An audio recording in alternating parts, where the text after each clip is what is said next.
Hi, magandang umaga sa lahat. Dito kami ngayon sa crossing Mahaplag. Bali, inaantay namin yung van na pagsasakyan namin. Kami ay patungong Maynila. Mas pinili namin yung van kasi mas mabilis. Dahil nga sa medyo matagal yung van dumating at mag-11 ng umaga na, yung anak ko ay nagugutom na. So, mas pinabuti namin kumain. At ayun na nga, ay nandito na kami sa barko at inumaga kami makarating dito. So medyo mainit dito sa kabilang kanan. Lilipat kami sa likuran sa kabilang side naman. Although magandang panahon dahil walang init, wala ganong ulan, walang hangin. So kung makita natin napakapayapa ng dagat. So napakagandang pagbiyahe. At ayan na nga, paalis na yung barko. Antay-antay na lang namin. Paalis na yung barko ng mga ilang minuto. So kung makikita mo, napakaganda ng palibot. So nakarating kami ng Alin, mga gabi na, mga alas 2 o alas 3 madaling araw. Kasi umalis kami doon sa Leyte, sa Tacloban is mga 4 o 5 na ng hapon. So nakarating kami sa Alin, mga alas 2 yata yun, alas 3. So nag-standby muna kami hanggang 6 AM ng umaga para yung kasi ang alis sa barko. At saka nung gabing yun, madaling araw pagdating namin, wala talagang barko, siya na naka-standby.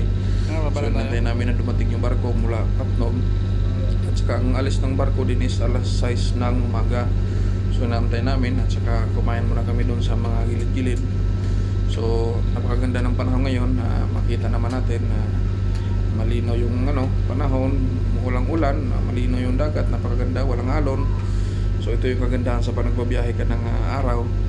Kasi nakikita mo yung kagandahan ng view ng mga paligid sa kadagatan. Kaya sa gabi, kadalasan kasi pag galing tayo sa Manila at uuwi tayo ng Leyte, minsan nadadaanan natin yung Matnog. Nakasakay tayo ng barko is gabi, so hindi natin nasisilayan o nakikita ang kagandahan ng dagat.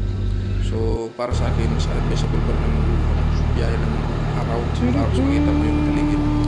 So dito na nga, malapit na kami makarating sa Matnog. Kita mo yung mga tao ay handa na rin na bumaba. Pero malayo-layo pa yung Matnog, siguro mga 10 minutes pa yan. So ito yung kagandahan ng Matnog. Kita mo ito yung barko na pinagsakyan namin. Lahat ng mga sasakyan, mga van, bus van, mga lahat ng mga private na mga sasakyan, dyan nilalagay lahat. So nahan, ang mga pasero ay itong barko na sinagsakyan ko ay 3 layer. Ilalim na ng masakyan, pangalawa pa sa kainan, pasahero, at saka pangatlo pa tambayan ng pasahero. So yun, huminto muna kami at kumain dahil kami nagugutom, at para maramdaman din namin ang kagandahan ng fresh ng paligid.